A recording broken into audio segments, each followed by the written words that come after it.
Bueno, mira, yo realmente, para mí es lógico.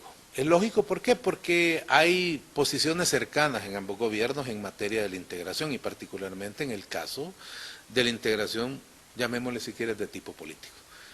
Y por cierto, Costa Rica en el fondo siempre ha mantenido una posición contraria a pertenecer al Parlamento. En ningún momento Costa Rica ha cambiado su posición, la sigue manteniendo y producto de eso Costa Rica nunca ha formado parte del Parlamento. Y por cierto, entonces, no es nada raro que Panamá, con la llegada del presidente Martinelli, con una visión totalmente distinta de sus relaciones internacionales y particularmente las relaciones con el conjunto de la región, lo llevan necesariamente a revisar las relaciones no solo con los países centroamericanos, sino en particular con las instituciones del sistema de integración. Y él plantea claramente pues, que para él el Parlamento es como un elefante blanco, algo que no reporta nada. Porque él lo ve en términos nada más de estar como gasto y no lo ve como la posibilidad de una inversión futura. Y eso repito porque en el fondo el Parlamento lo que da es la visión de que solo se gasta y se mantienen políticos de antaño ahí, pero no se ven réditos, no se ven ganancias. Y es que es muy difícil si al final de cuentas la población centroamericana no está consciente de la importancia de la integración.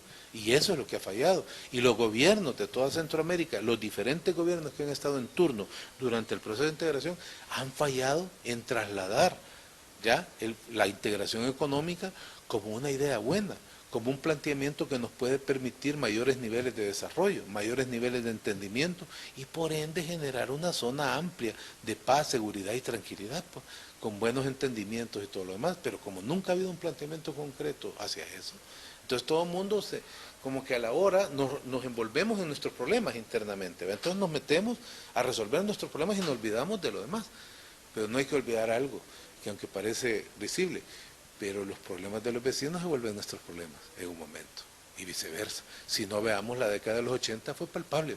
Los problemas que había en ciertos países afectaron a los otros de una manera u otra, pero todos nos vimos afectados.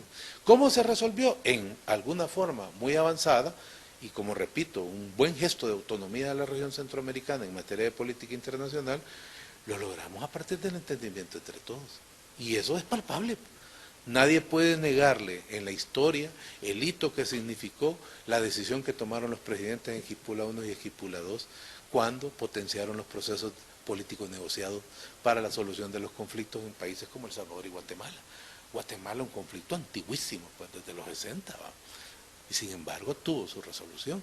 Igual el de El Salvador, que para unos no fue lo mejor, para otros fue lo superior, como usted quiera, pero al final no podemos negar ese hecho histórico, que se le debe al esfuerzo que se hizo en ese momento a nivel regional.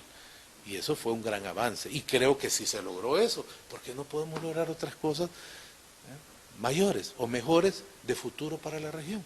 Entendernos, por ejemplo, en negocios, en grandes corporaciones económicas, se puede, pero todo va a depender al final de cuentas de una visión concreta sobre a dónde se quiere ir. ¿Cuál es la meta? Sí, no la federación, pero sí, pero ¿qué?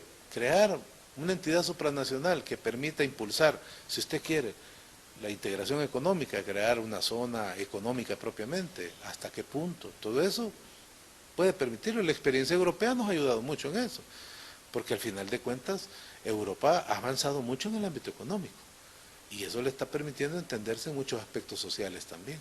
Ahora, los aspectos políticos son los más atrasados, pero creo que han avanzado también. Hoy, por ejemplo, ya en materia de política exterior, ya hablan de un comisario de la política exterior de la Unión Europea. Hoy vemos representaciones ya no de país por país, hoy vemos representación de la Unión Europea. Entonces estamos hablando de la representación de esa institución llamada Unión Europea en materia de política exterior. Entonces no lo tiene todo, pero el avance es sustancial. Y si uno revisa el proceso histórico en Europa, ha tenido, adelantaron un paso y en vez retrocedieron dos. Pero después adelantaron otro pasito y atrasaron uno, retrasaron uno. Ha sido un proceso lleno de una serie de problemas que son consustanciales a un proceso de ese tipo. Pues no es fácil lograr que la idea de la soberanía, que la idea de la idea del interés nacional se supedite a otros. Pero si el interés es mayor, si el interés es evitar conflictos que nos lleven a guerras interminables y destructivas, pues creo que hay que potenciarlo. Como en el caso de Centroamérica, particularmente, ¿verdad? Entonces, para finalizar, licenciado, yo lo que le diría es que para mí el esfuerzo de Costa Rica y Panamá en ese sentido se cifra en eso, que tienen, llamémosle, una visión compartida sobre la situación en Centroamérica y sobre intervenir o no en determinadas instituciones o en determinados organismos, como el caso del Parlamento. Pero además también por su cercanía territorial. Costa Rica y Panamá han tenido entendimientos en otras materias, particularmente lo que le comentaba hace un rato, antes de estar en Cámara, que se refiere al famoso corredor mesoamericano. Tiene las fronteras comunes, los problemas del medio ambiente, la situación de que Costa Rica tiene muchos famosos parques naturales, de biodiversidad y de protección al medio ambiente, el oxígeno. Panamá está en cierta sintonía, queriendo entenderse en ese sentido, pero además también en materia educativa hay una serie de programas donde está buscando Costa Rica y Panamá entenderse y entiendo, si no estoy equivocado, lo último que está saliendo es que están planteándose la posibilidad de integrarse más en una zona de libre comercio, un comercio más acelerado, más dinámico, que según su planteamiento no afecte también el entorno con los demás países de la región centroamericana. Pero eso va a haber que verlo, en la práctica va a ver de qué manera, si el esfuerzo de integración a nivel de libre comercio entre Costa Rica y Panamá le surte un efecto dinamizador que les potencie sus economías, hasta qué punto va a afectar positivo o negativamente sus relaciones en el contexto de la integración económica con los demás países de la región, ¿verdad? Que podría sucederse. Quieras o no, con Costa Rica hay comercio, con Panamá también. Entonces habría que ver hasta qué punto ese tipo de entendimientos bilaterales no afecta el proceso multilateral de entendimientos.